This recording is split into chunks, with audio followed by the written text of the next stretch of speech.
দরজায় কড়া নাড়ছে পবিত্র মাহে রমজান। সবকিছু ঠিকঠাক থাকলে আগামীকাল ভোর রাতে সেহরি খেয়ে রোজা রাখার প্রস্তুতি নেবে ধর্মপ্রাণ মুসলিম সম্প্রদায়ের মানুষজন। সারাদিন রোজা পালন শেষে ইফতারে ভাজা পোড়া খাওয়া যেন বাঙালির চিরায়িত রীতি হয়ে গেছে। তাই তো রমজানের আগে নিত্য প্রয়োজনীয় পণ্যের দোকানগুলোতে ভিড় করছেন রাজধানীবাসী। শুক্রবার ছুটির দিনে বাজারে দেখা গেছে ক্রেতাদের উপচে পড়া ভিড়। শেষ মুহূর্তের বাজার করতে এসে তেল, চিনি, বেসন, ছোলা ও মুড়ির দোকানে ভিড় করছেন ক্রেতারা। প্রতিবছর রমজানে পণ্যের চড়া দামের অভিযোগ থাকলেও এবার দাম কিছুটা সহনীয় পর্যায়ে রয়েছে বলে দাবি বিক্রেতাদের। দাম মোটামুটি স্বাভাবিক আছে, আর মোটামুটি রেটও বর্তমানে একটু কমের দিকে আছে। এখন বাজারে বিক্রি হচ্ছে সবচেয়ে বেশি ছোলা, চিনি, এগুলো বাড়তে পারে 50-100 টাকা কেজিতে বাড়তে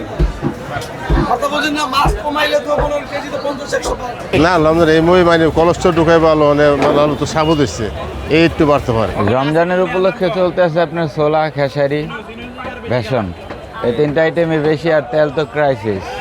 হঠাৎ করে আজ আরো দেখেছি দেখি দাম বাড়ছে, কারণ আমরা বাড়ায় ব্যস্ত লাগতেছে। গত সপ্তাহ থেকে এই সপ্তাহে মুরগি কেজিতে প্রায় 15 টাকা থেকে 20 টাকা দাম বাড়ছে।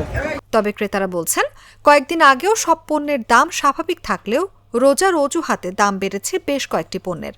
আর সয়াবিন তেল যেন সোনার হরিণ। এতদিন তো ভালোই ছিল, রোজা নাম শুনতেই মনে হয় যেন দাম ঊর্ধ্বগতিতে, এখন আবার বাড়া শুরু হয়ে গেল।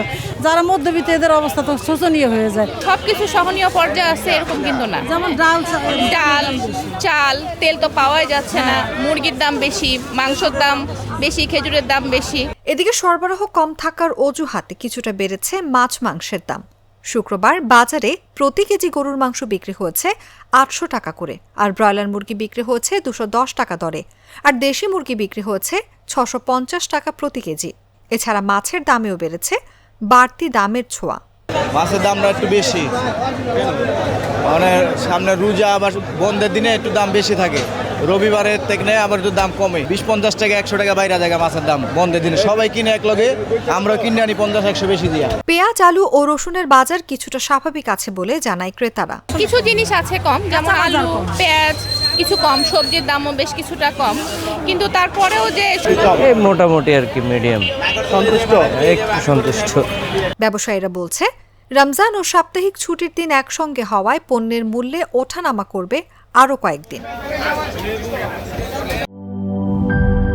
লিলি হালাল বিউটি সোপ, বিএসটিআই কর্তৃক সনদপ্রাপ্ত দেশের প্রথম হালাল বিউটি সোপ, দীপ্তিময় উজ্জ্বল ত্বকের জন্য।